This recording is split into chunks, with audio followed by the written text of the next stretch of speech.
Bonsoir à toutes et à tous, et bienvenue sur La Voix des Nations. Ce jeudi 20 août, dans le ciel le plus surveillé, et sans doute le plus dangereux, de la planète, un avion parmi les plus stratégiques de l'arsenal américain a envoyé un signal que personne n'attendait. Un Boeing E-3B Sentry, l'un des radars volants les plus puissants et les plus coûteux dont dispose l'US Air Force, a déclenché le code 7700, le code d'urgence général, celui que les pilotes n'activent jamais à la légère, jamais sans raison sérieuse.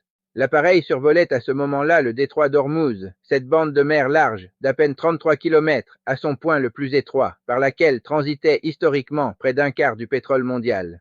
Un point de passage qui reste, depuis le déclenchement de la guerre entre les États-Unis, Israël et l'Iran fin février dernier, l'un des théâtres les plus instables du globe, et aujourd'hui l'un des plus surveillés par les services de renseignement du monde entier. Dans cette vidéo, nous allons prendre le temps de tout décortiquer. La chronologie précise de l'incident, ce que représente réellement cet avion pour la puissance aérienne américaine, les deux hypothèses qui s'affrontent pour expliquer ce qui s'est passé et surtout ce que cet épisode révèle sur l'état réel du rapport de force dans le Golfe. Installez-vous, ça va être dense. Chapitre 1. La chronologie précise de l'incident. Reprenons les faits, tels qu'ils apparaissent dans les données de suivi de vol accessibles publiquement. L'appareil est repéré sur les radars à 22h40, UTC, ce jeudi 20 août. C'est à ce moment précis qu'il transmet le signal 7700, le fameux code d'urgence général. Quelques instants plus tard, les données montrent une perte d'altitude notable. L'avion, qui évoluait au-dessus de 6700 mètres, descend jusqu'à environ 5400 mètres. Puis il change de cap, s'orientant vers l'ouest, s'éloignant du golfe d'Oman et du détroit lui-même pour se diriger vers l'intérieur de la péninsule arabique.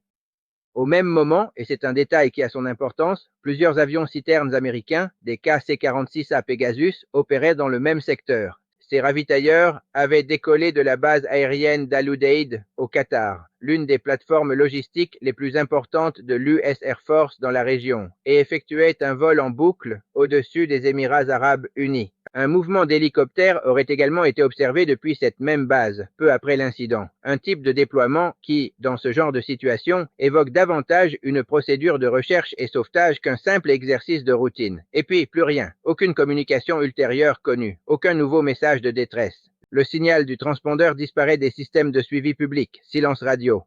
Ce qui frappe surtout, c'est ce qui a suivi, ou plutôt ce qui n'a pas suivi. Aucune confirmation officielle du Central Command américain, le fameux CENTCOM, à l'heure où nous tournons cette vidéo. Pas un mot sur la nature exacte de l'urgence. Pas un mot sur le sort final de l'appareil, ni sur celui de son équipage, qui compte généralement une vingtaine de personnes à bord sur ce type de mission. Pourquoi ce code 7700 change absolument tout ? Il faut bien comprendre ce qu'est ce code, parce qu'on l'entend parfois traité à la légère dans certains commentaires. Le 7700, ce n'est pas une alerte automatique, ce n'est pas un signal décoratif ou administratif. C'est le pilote lui-même, en pleine conscience de la gravité de la situation, qui l'active manuellement sur le transpondeur de l'appareil. Et il ne le fait que dans un nombre très limité de scénarios. Une défaillance mécanique grave qui menace la capacité de l'avion à continuer son vol normalement, un incendie à bord, ou, scénario nettement plus sensible dans cette zone précise du globe, un dommage causé par un tir hostile. Ce code alerte instantanément tous les contrôleurs aériens et toutes les installations radar environnantes. Cet avion a besoin d'une priorité absolue. On ne déclenche pas ça pour un problème mineur. Et c'est précisément pour cette raison que l'incident mérite qu'on s'y attarde, contrairement à ce que pourraient laisser penser les silences officiels. Chapitre 3. Le E-3B. Sentry. Un cerveau-volant à 300 millions de dollars. Parlons maintenant de l'appareil lui-même, parce que tous les avions ne se valent pas, et celui-ci n'est vraiment pas n'importe lequel. Le Boeing E-3 Sentry, c'est littéralement le cerveau volant des opérations militaires américaines dans une région donnée. Vous l'avez sûrement déjà vu en image, ce dôme rotatif installé sur le dos du fuselage, qu'on reconnaît entre 1000 silhouettes d'avions militaires. Ce n'est pas un ornement, c'est un radar de surveillance longue portée, capable de détecter des cibles à plus de 400 km lorsqu'elles volent à basse altitude et jusqu'à environ 650 km pour des cibles évoluant à haute altitude. Il peut suivre simultanément plusieurs centaines d'objectifs, avions, missiles, drones, et coordonner en temps réel l'ensemble des opérations aériennes d'une force alliée. Concrètement, un E-3 Sentry, c'est un centre de commandement et de contrôle aérien complet embarqué dans un avion. C'est lui qui permet aux chasseurs, aux bombardiers et aux systèmes de défense au sol de savoir exactement ce qui se passe dans le ciel en temps réel avant même que l'ennemi ne soit visible à l'œil nu ou détectable par des radars terrestres plus limités. Et ça a un prix. Chaque exemplaire est estimé entre 200 et 300 millions de dollars, selon les versions et le niveau de modernisation électronique embarqué. Perdre un avion de ce type, ou même simplement le voir immobilisé pour une réparation d'urgence en pleine crise régionale, ce n'est absolument pas comparable à la perte d'un véhicule blindé ou d'un chasseur standard. C'est un trou dans la capacité de surveillance de toute une zone. Et ce n'est pas la première fois que ce modèle précis fait parler de lui dans cette région en 2026. Plus tôt cette année, un autre E-3 Sentry a été détruit au sol lors d'une frappe de missiles iraniens ayant visé une base aérienne en Arabie Saoudite. Ce nouvel épisode s'inscrit donc dans une série d'incidents impliquant ce type d'appareil dans le même théâtre d'opération, ce qui, forcément, alimente les interrogations. Une zone sous tension quasi permanente depuis 6 mois. Pour comprendre l'ampleur réelle de cet incident, il faut le replacer dans son contexte. Et ce contexte, c'est celui d'une des crises les plus longues et les plus dures qu'ait connue le détroit d'Ormuz depuis des décennies. Tout commence fin février 2026.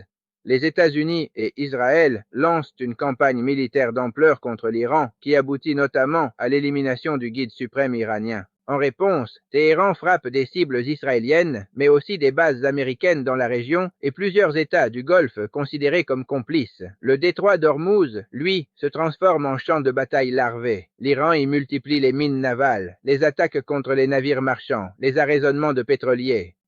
En avril, Washington impose un blocus naval visant les ports iraniens. Une trêve fragile est négociée jusqu'à ce qu'en juin, un accord de passage soit signé entre Donald Trump et le président iranien, garantissant un couloir de navigation sécurisé et gratuit pour une durée limitée de 60 jours. Mais cet accord s'effondre à peine celui-ci arrivé à échéance. Début août, les attaques reprennent contre les navires marchands et les États-Unis réimposent leur blocus naval en représailles. Résultat, à la date où nous tournons cette vidéo, le trafic commercial dans le détroit est quasiment à l'arrêt. On parle d'à peine 1 ou 2 navires transitant par jour contre plus de 70 en temps normal avant la crise. Des centaines de navires patientent, immobilisés, faute de pouvoir traverser en sécurité. Le baril de pétrole Brent, lui, campe au-dessus des 90 $ depuis des semaines. C'est dans ce climat, où chaque mouvement de navire est scruté, où chaque frappe est immédiatement commentée par les agences de renseignement maritime, que ce signal 7700 est apparu. Autant dire qu'aucun incident aérien, dans cette zone précise et à ce moment précis, ne peut être traité comme un simple fait divers technique. 2 hypothèses face à face. Venons-en maintenant au cœur du sujet. Que s'est-il réellement passé? À ce stade, 2 lectures s'affrontent. Première hypothèse, la défaillance technique. Elle n'a rien d'invraisemblable et il serait malhonnête de la balayer d'un revers de main. L'US Air Force elle-même reconnaît publiquement que le taux de disponibilité opérationnelle de sa flotte tourne actuellement autour de 50%. Autrement dit, à un instant T, un avion sur 2 est indisponible, faute de pièces détachées, faute de maintenance suffisante, ou tout simplement parce qu'il est trop âgé pour voler en toute sécurité. Et le modèle E-3 Sentry, justement, cumule plusieurs décennies de service actif. Ce n'est pas un appareil de dernière génération. Malgré des mises à jour électroniques régulières, la cellule elle-même date d'une autre époque. Deuxième hypothèse, nettement plus lourde de conséquences. Un incident lié directement à l'activité militaire iranienne dans le détroit. Depuis la reprise des hostilités début août, l'Iran a démontré à plusieurs reprises sa capacité à frapper des cibles maritimes et à perturber le trafic dans la zone. La question qui se pose alors est celle des systèmes de défense aérienne iraniens. Sont-ils désormais capables de menacer sérieusement des appareils volant à haute altitude, comme le fait un AWACS? L'Iran a développé au fil des années plusieurs systèmes solaires à moyenne et longue portée, largement médiatisés dans la presse spécialisée en défense et continue d'en faire évoluer les capacités. Il faut cependant être totalement honnête avec vous sur ce point, parce que c'est ici que beaucoup de contenu sur ce sujet dérape vers la spéculation pure. Plusieurs analystes travaillant en sources ouvertes, ce qu'on appelle l'OSINT, ont épluché la télémétrie de vol disponible juste avant la coupure du signal. et leur constat est plus nuancé que ce que l'on pourrait croire. Le profil de vol observé semble relativement stable, sans la descente brutale et incontrôlée qu'on observerait typiquement après l'impact d'un missile solaire. Autrement dit, à l'heure actuelle, la piste d'un appareil abattu reste une hypothèse parmi d'autres, pas un fait établi et certainement pas une certitude qu'on peut affirmer sans nuance. Un dernier élément mérite d'être signalé. L'attitude de Téhéran elle-même a évolué. Il y a quelques années, quand l'Iran abattait un drone américain, comme ce fut le cas avec un RQ-4 Global Hawk en 2019, ou plus tard avec des drones MQ-9 Reaper, les autorités iraniennes revendiquaient l'action presque immédiatement, souvent en quelques minutes, avec une communication très offensive. Cette fois-ci, silence, aucune revendication. Un comportement qui rappelle davantage la doctrine de communication israélienne lors de certaines opérations sensibles, ni confirmation, ni démenti. Ce silence en soi ne prouve rien dans un sens comme dans l'autre, mais il alimente forcément les interrogations. Une asymétrie de couverture médiatique à nuancer. On voit circuler autour de cet événement l'idée que les grands médias occidentaux ignoreraient totalement l'information, tandis que la presse russe, iranienne, indienne ou du Golfe s'en emparerait sans retenue. Il faut nuancer sérieusement cette lecture. Il est exact que les premières informations détaillées sont venues d'agences régionales et de médias spécialisés dans le suivi du trafic maritime et aérien. Mais l'incident a bel et bien été repris par plusieurs médias occidentaux spécialisés en aviation et en défense dans les heures qui ont suivi. Ce qui manque réellement, ce n'est donc pas une couverture médiatique, c'est une confirmation officielle. Ni Washington, ni les autorités saoudiennes ou qatariennes n'ont pour l'instant confirmé quoi que ce soit sur les circonstances exactes ou sur le sort de l'appareil. Et ce vide informatif officiel dans une zone de guerre larvée est évidemment un terrain propice à toutes les interprétations. Chapitre 7. Ce que cela révèle sur le rapport de force dans le Golfe, au-delà du sort de cet avion précis, cet épisode met en lumière une réalité plus large. D'abord, l'état de la flotte américaine elle-même. Un taux de disponibilité de 50% pour l'ensemble des appareils, ce n'est pas un détail anecdotique, c'est le signe d'une pression opérationnelle considérable, exercée sur un parc aérien vieillissant, dans une région où les États-Unis maintiennent pourtant une présence militaire massive depuis des mois. Chaque incident, panne ou non, illustre ce paradoxe. Une puissance aérienne présentée comme écrasante, mais dont une partie significative des moyens reste en réalité à bout de souffle logistique. Ensuite, la difficulté croissante pour l'aviation américaine à opérer sereinement au-dessus ou à proximité de l'espace aérien lié à l'Iran. Que l'incident soit d'origine technique ou non, le simple fait qu'un appareil aussi stratégique ait dû dévier sa trajectoire et perdre le contact dans cette zone précise renforce l'idée que le détroit d'Ormuz n'est plus un espace où l'on peut opérer en toute tranquillité, quelle que soit la puissance militaire déployée. Enfin, l'impact économique reste, comme toujours dans cette crise, en toile de fond. Le trafic maritime dans le détroit est aujourd'hui réduit à une fraction de son niveau normal et chaque nouvel incident, aérien ou naval, entretient la prime de risque qui maintient les cours du pétrole à un niveau élevé depuis des mois.